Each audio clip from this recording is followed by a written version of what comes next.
नमस्कार, मैं हूं अंकुर और आप देख रहे हैं सत्य हिंदी का न्यूज बुलेटिन। एक नजर अब तक की सुर्खियों पर। हिमाचल प्रदेश में शिमला के संजौली क्षेत्र में मस्जिद के कथित अवैध निर्माण को लेकर विवाद गहराता जा रहा है। इस मुद्दे पर न केवल स्थानीय लोगों ने विरोध प्रदर्शन किया, बल्कि भाजपा कार्यकर्ताओं और हिंदू संगठनों ने भी विरोध प्रदर्शन किया।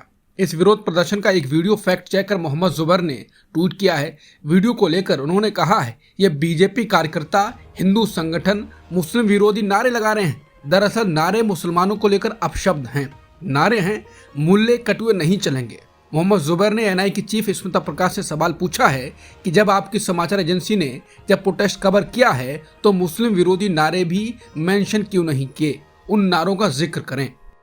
कांग्रेस नेता राहुल गांधी ने महाराष्ट्र के दौरे पर प्रधानमंत्री मोदी और आरएसएस को निशाने पर लिया। इस दौरान राहुल गांधी ने आरएसएस और मोदी के खेल की एक एक परत खोली और बताया कि अब मेरिट कैसे डिसाइड होती है। राहुल ने कहा कि बीजेपी के लोग संविधान को खत्म करना चाहते हैं, हर विभाग में ये अपने लोगों को रखना चाहते हैं। आज हिंदुस्तान में एक ही तरीके का मेरिट है, अगर आप आरएसएस के हो तो मेरिट है, अगर आरएसएस के नहीं हैं तो आपके लिए कोई जगह नहीं है। राहुल गांधी ने कहा कि आरएसएस शिक्षा के क्षेत्र में अपना हाथ फैला रही है, वो सिलेबस चेंज कर रही है और संविधान को भी हटाना चाहती है, लेकिन हम संविधान को हटाने नहीं देंगे, संविधान बचाने के लिए मजबूती से लड़ेंगे। बता दें, मोदी सरकार में ऐसा हुआ है कि छात्र सड़क पर उतर आए हैं, परीक्षा होती है तो पेपर लीक हो जाता है, कभी लेटरल एंट्री आ जाती है, कभी कुछ और तरीका अपनाते हैं। इस पर विपक्ष उनको एक्सपोज करता रहता है तो पीछे कदम भी उठाने पड़ जाते हैं।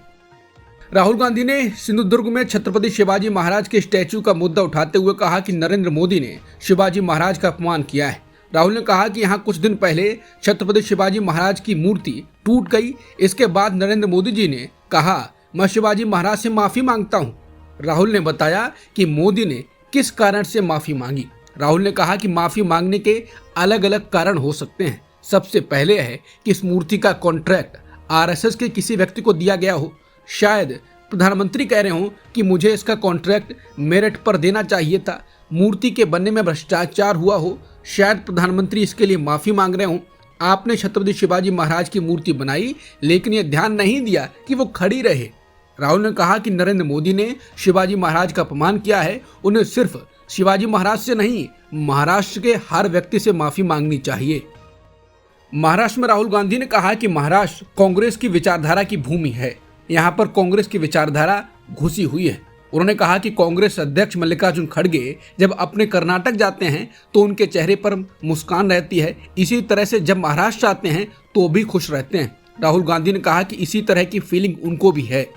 इसके बाद राहुल गांधी ने कांग्रेस के कार्यकर्ताओं को बब्बर शेर बताया और कहा कि आपने बीजेपी की नींद उठा रखी है। राहुल गांधी ने कहा कि देश में दो विचारधाराओं की लड़ाई है, एक विचारधारा नफरत फैलाकर लड़ा रही है, हम देश में अमन चैन चाहते हैं, मोहब्बत चाहते हैं। राहुल गांधी ने मणिपुर का जिक्र करते हुए कहा कि वहां पर बीजेपी के लोगों ने आग लगाई है, ये जाति को जाति से लड़ा रहे हैं।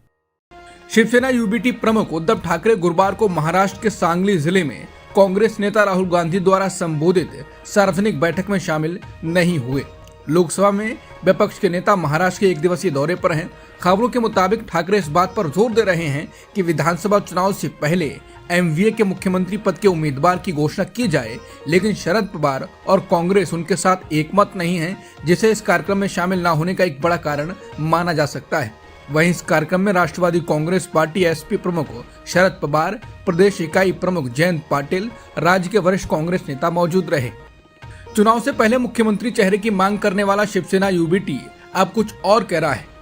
अब शिवसेना यूबीटी के नेता संजय राउत का बयान आया। उन्होंने कहा है कि महाविकास अघाड़ी महाराष्ट्र विधानसभा चुनावों में मुख्यमंत्री के बिना चेहरे की उतरेगी।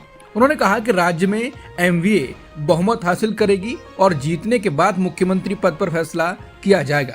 बता दें, इससे पहले शरद पवार ने भी यही कहा था, लेकिन उद्धव ठाकरे ने अलग संकेत दिए हैं। अब देखते हैं कि जो कहा जा रहा है वो सच है या जो संकेत दिए जा रहे हैं वो सच है। महाराष्ट्र में छत्रपति शिवाजी महाराज की प्रतिमा गिरने का मामला अभी जोर पकड़ रहा है। इस बीच अब मूर्तिकार को पुलिस ने गिरफ्तार कर लिया है। सिंधुदुर्ग पुलिस ने कहा है कि मूर्तिकार जयदीप आपटे को गिरफ्तार कर लिया गया है। उन्हें थाने से सिंधुदुर्ग लाया जा रहा है और गुरुवार को अदालत में पेश किया जाएगा। महाराष्ट्र के सिंधुदुर्ग के राजकोट किले में 35 फुट ऊंची इस प्रतिमा अनावरण के 9 महीने के अंदर ही पिछले महीने गिर गई थी। इसका उद्घाटन प्रधानमंत्री मोदी ने किया था, जिसके बाद विपक्ष मोदी और एकनाथ शिंदे को घेर रहा है। इसके बाद अब मूर्तिकार को गिरफ्तार किया गया। सुप्रीम कोर्ट ने आज सीबीआई के खिलाफ दिल्ली के मुख्यमंत्री अरविंद केजरीवाल की महत्वपूर्ण याचिकाओं पर फैसला सुरक्षित रख लिया। अदालत ने कहा कि अब अगले मंगलवार को हम लोग मिलेंगे, यानी सुप्रीम कोर्ट मंगलवार को जमानत पर फैसला सुना सकता है। केजरीवाल ने अब खत्म हो चुकी दिल्ली शराब नीति मामले में जमानत की मांग की थी। उधर दिल्ली हाई कोर्ट ने मंगलवार को उनकी न्यायिक हिरासत 11 सितंबर तक बढ़ा दी। दिल्ली के मुख्यमंत्री अरविंद केजरीवाल ने शराब घोटाले से जुड़े मामले में सीबीआई द्वारा उनकी गिरफ्तारी को चुनौती दी है, जिस पर सुप्रीम कोर्ट में आज सुनवाई हुई। फिलहाल सुप्रीम कोर्ट ने मामले पर फैसला सुरक्षित रख लिया। सीएम केजरीवाल के वकील अभिषेक मनु सिंघवी ने जस्टिस सूर्यकांत और जस्टिस उज्जवल भुइयां की बेंच से कहा कि सीबीआई द्वारा की गई गिरफ्तारी जल्दबाजी में की गई गिरफ्तारी के अलावा कुछ नहीं है। अभिषेक मनु सिंघवी ने इस दौरान कहा कि केजरीवाल का नाम सीबीआई के एफआईआर में नहीं था और इसके अलावा उनके भागने का कोई खतरा नहीं है। साथ ही मामले में अन्य आरोपी भी जमानत पर बाहर हैं, इसलिए उन्हें जमानत दे देनी चाहिए। वहीं सीबीआई की ओर से पेश अतिरिक्त सॉलिसिटर जनरल एसवी राजू ने केजरीवाल की जमानत याचिका पर आपत्ति जताई। हरियाणा बीजेपी में बगावत करने वाले नेताओं में ताजा नाम हरियाणा सरकार के कैबिनेट मंत्री रणजीत सिंह चौटाला का नाम भी जुड़ गया है। रनिया विधानसभा से टिकट न दिए जाने से वो नाराज थे। यहाँ से बीजेपी ने शीशपाल कंबोज को टिकट दिया है। विधानसभा चुनावों के लिए बीजेपी के 77 उम्मीदवारों की पहली सूची जारी करने के बाद ताबड़तोड़ इस्तीफे हो रहे हैं। बीजेपी के विधायक लक्ष्मण नापा ने भी पार्टी की प्राथमिक सदस्यता से इस्तीफा दे दिया है। इस्तीफा देने वालों में हरियाणा बीजेपी किसान मोर्चा के अध्यक्ष सुखबीर श्योराण, शमशेर गिल, सोनीपत से बीजेपी युवा कार्यकारिणी सदस्य एवं विधानसभा चुनाव प्रभारी अमित जैन के नाम शामिल हैं। बीजेपी के सभी पदों से इस्तीफा देने वाले हरियाणा बीजेपी ओबीसी मोर्चा के प्रमुख रहे करण देव कंबोज ने कहा, मैं और मेरा परिवार जनसंघ के जमाने से ही बीजेपी में रहे। अब यहाँ कांग्रेस की संस्कृति हावी हो रही है। कल कुछ ऐसे लोगों को शामिल कराया गया जिन्होंने पूरे प्रदेश में अव्यवस्था फैलाई। मैंने 5 साल तक ओबीसी समुदाय को बीजेपी से जोड़ने की कोशिश की, लेकिन मेरी जगह किसी और को टिकट दिया गया।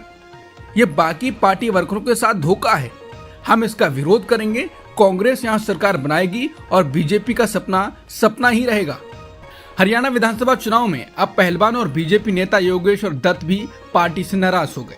उन्होंने गोहाना विधानसभा सीट से टिकट मांगा, लेकिन पार्टी ने अरविंद शर्मा को टिकट दिया है। योगेश्वर दत्त ने सोशल मीडिया पर एक पोस्ट किया है, जिससे सवाल उठ रहे हैं कि क्या वो बीजेपी से नाराज हैं। योगेश्वर दत्त ने सोशल मीडिया पोस्ट में लिखा है, चरित्र जब पवित्र है तो क्यों है ये दशा तेरी, ये पापियों को हक नहीं कि ले परीक्षा तेरी, तो खुद की खोज में निकल। आईआईटी बॉम्बे ने 2023-24 शैक्षणिक वर्ष के लिए प्लेसमेंट रिपोर्ट जारी की है। रिपोर्ट से पता चलता है कि 25% छात्रों को कैंपस प्लेसमेंट के जरिए नौकरी ही नहीं मिली है। यही नहीं, कड़ी पढ़ाई और कड़ी प्रतिस्पर्धा के बावजूद कुछ छात्रों को 4 लाख रुपए से भी कम सालाना पैकेज के ऑफर मिले हैं। इस साल की प्लेसमेंट दर 75% रही, जो पिछले साल के 42% से कम है। बांग्लादेश में अंतरिम सरकार के मुख्य सलाहकार मोहम्मद यूनुस ने कहा है कि भारत पहुंची पूर्व प्रधानमंत्री शेख हसीना की कई राजनीतिक टिप्पणियां उनके गैर दोस्ताना रुख की ओर इशारा करती हैं। यूनुस ने कहा है कि दोनों देशों के बीच असहजता से बचने के लिए शेख हसीना को तब तक चुप रहना चाहिए जब तक बांग्लादेश भारत को उन्हें भेजने का अनुरोध नहीं करता। मोहम्मद यूनुस ने ढाका स्थित अपने आधिकारिक आवास पर पीटीआई को एक इंटरव्यू दिया। उन्होंने कहा कि बांग्लादेश भारत के साथ मजबूत संबंधों को अहमियत देता है, लेकिन भारत को आवामी लीग को छोड़कर सभी राजनीतिक दलों को इस्लामवादी बताने और शेख हसीना के बिना देश अफगानिस्तान बन जाएगा, उसकी प्रवृत्ति से बाहर आने की जरूरत है। फ्रांस के राष्ट्रपति इमैनुअल मैक्रों ने मिशेल बार्नियर को देश का प्रधानमंत्री नामित किया है। 73 साल के बार्नियर यूरोपियन यूनियन के प्रमुख ब्रेक्जिट वार्ताकार थे। वर्ष 2016 से 2019 के बीच ब्रेक्जिट पर ब्रिटेन के साथ बातचीत की अगुवाई बार्नियर ने ही की थी। बार्नियर दक्षिणपंथी रिपब्लिकन पार्टी के वरिष्ठ नेता हैं। उनका लंबा राजनीतिक करियर रहा है। फ्रांस और यूरोपियन यूनियन दोनों जगहों पर वो कई वरिष्ठ पदों पर रहे हैं। अमेरिका ने रूस पर 2024 के राष्ट्रपति चुनावों में दखलंदाजी के आरोप लगाए हैं और रूस के सरकारी मीडिया के अधिकारियों पर प्रतिबंध लगाए हैं। अमेरिका ने राष्ट्रपति चुनावों में दखल देने के लिए बड़े पैमाने पर अभियान चलाने का रूस पर आरोप लगाया। अटॉर्नी जनरल मेरिक गारलैंड ने रूस की सरकारी मीडिया आरटी पर आरोप लगाया कि वो अमेरिकी दर्शकों तक छिपे हुए रूसी संदेशों को बनाने और पहुंचाने के लिए टेनेसी की एक फर्म को $1 करोड़ दिए हैं। वहीं आरटी ने अपनी संलिप्तता के आरोपों से इनकार किया है। गारलैंड ने कहा है कि डोनाल्ड ट्रंप और कमला हैरिस के बीच चुनाव में मॉस्को अपने अनुसार नतीजे चाहता है। अब तक की सुर्खियों में इतना ही। बाकी खबरों के लिए बने रहिए सत्यहिंदी.com के साथ।